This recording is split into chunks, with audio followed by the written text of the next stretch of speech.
Gordon, I would say congratulations being Thank on you. the top 100 HR influencer for 2020. So Thank can you. you tell us more about what tips you have for HR professionals, and especially nowadays with the COVID? Is there anything particular that HR people should be doing to their employees?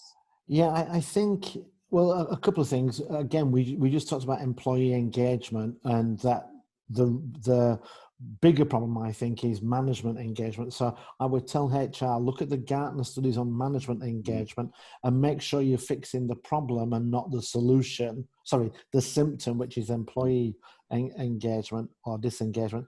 And also as well, when we're looking at working from home, we need to make sure that not everybody is going to want to work from home. Some people, I mean, I love it, even though I'm a leader. I'm very comfortable now.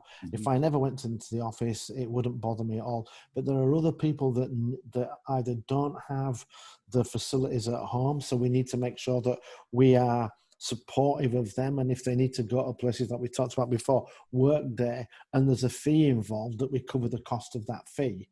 Yes. Um, don't just leave it down to the employee to cover it. And there are going to be some employees who actually want to come into the office, who need that. They need that personal face-to-face Yes. interaction. So I don't think there's a one size fits all Mhm. solution of it was all in the office, now it's all at home. I think we've got to be flexible and responsive to people's needs. And I've worked in a few companies where, you know, we've had issues with stress, and people's mental health Mhm. because of how they're working. And when you're in an office environment, those things you might not pick up 100%, but you're going to get some clues about it.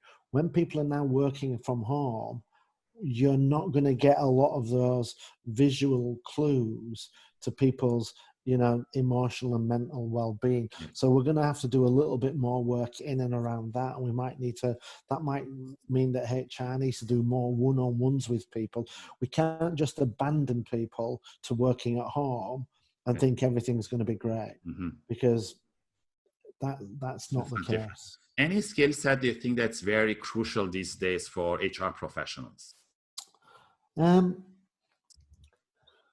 hmm yeah, I think I think the more that HR professionals know about leadership and understanding of what is good leadership and what is bad leadership is going to be great. Because, you know, I read a study again from Gartner. I like Gartner. Gartner said that 87% of companies promote the wrong people into leadership.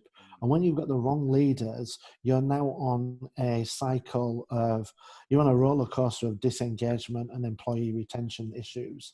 You know, 50% of people leave bosses, not Yeah, companies. And if you totally agree. keep promoting bad bosses, then that's going to be an issue.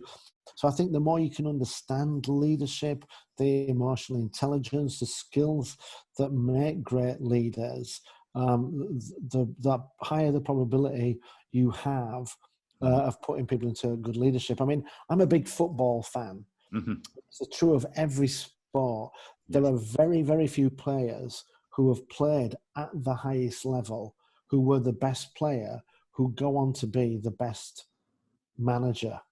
Mm. You know, Michael Jordan doesn't manage a basketball team. Greatest basketball player ever. Yeah. Wayne Gretzky, greatest ice hockey player, doesn't doesn't manage any ice hockey teams. I mean, he has actually done that, but you know, the skills of doing versus the skills of managing the people that do Yeah. are completely different, and we just need to be cognizant of that and really understand that. We need to find people with leadership skills, not great technical skills, and try and convert them into Yeah. leaders. Yeah. Because I don't think it works, and I think the 33% engagement, 67% disengagement is a testament to that. Yeah. Thank you for that, Gordon. And again, for the audience watching, if you have any other tips, please leave it in the comment section. And tune in tomorrow for my final question with Gordon.